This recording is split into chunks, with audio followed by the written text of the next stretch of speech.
In today's video, I'm going over how you can now buy individual stocks on the Stash investing app, including companies such as Amazon, Google, Apple, and more.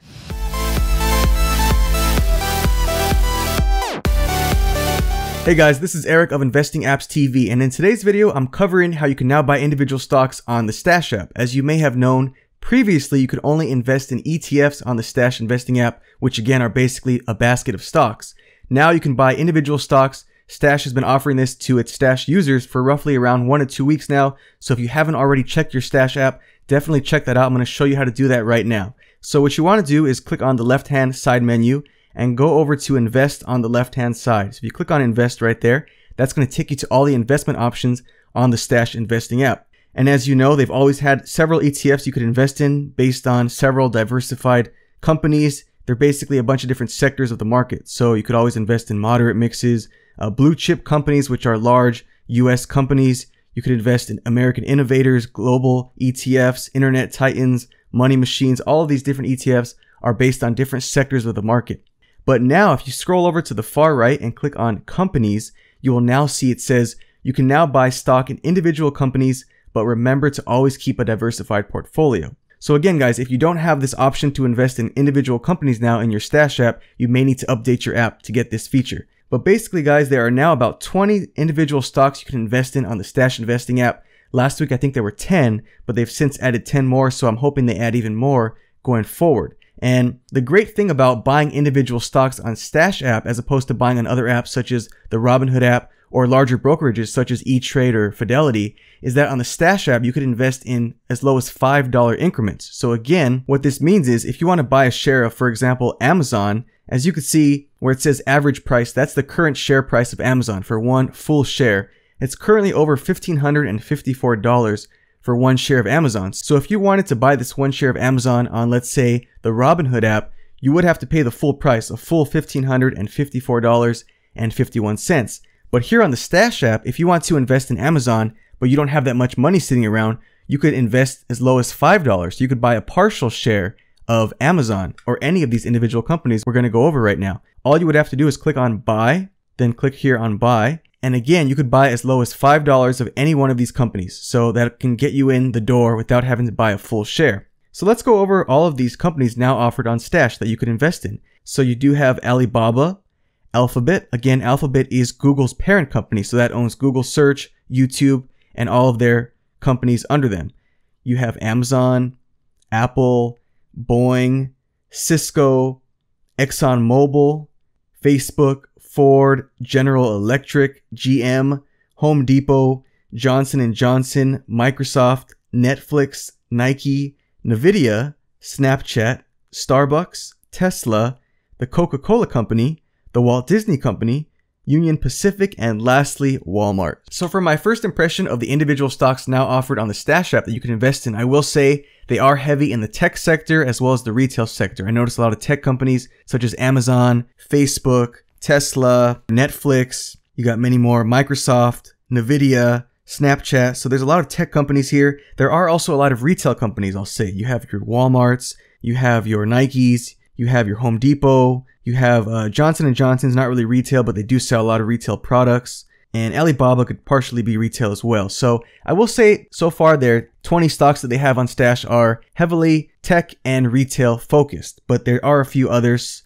such as ExxonMobil, Boeing, Cisco, Ford. So there are General Electric, GM. So you do also have some car companies in here as well. But overall, guys, when it comes to individual stocks on Stash, as they do say here on the top, remember to always keep a diversified portfolio. So Stash is all about diversification and helping you keep a diversified portfolio so you can minimize your risk when it comes to investing. So what they mean by that is individual stocks are more risky than ETFs, which is what you were always able to invest in on the Stash app. For example, if you go over to right here where it says I want and click on blue chips, that's one of their most popular ETFs. That's based on 500 of the largest US companies in the United States. That's a very diversified portfolio. It's based on the S&P 500, which is an index on the US stock market, but it's very diversified. It's because there are 500 companies, 500 of the largest companies in this ETF right here. If any one or two or even 10 of those stocks have a bad day, the entire investment won't go down because it still has 490 other stocks in it.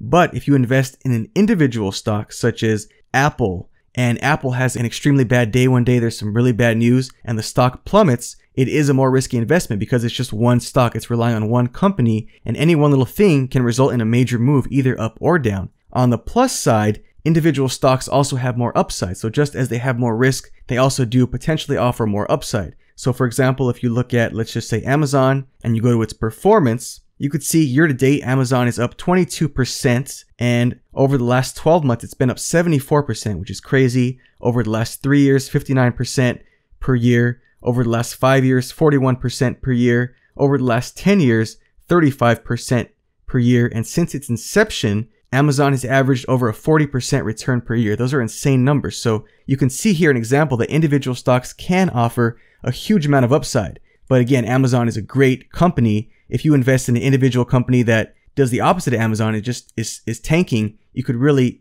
hurt your investment.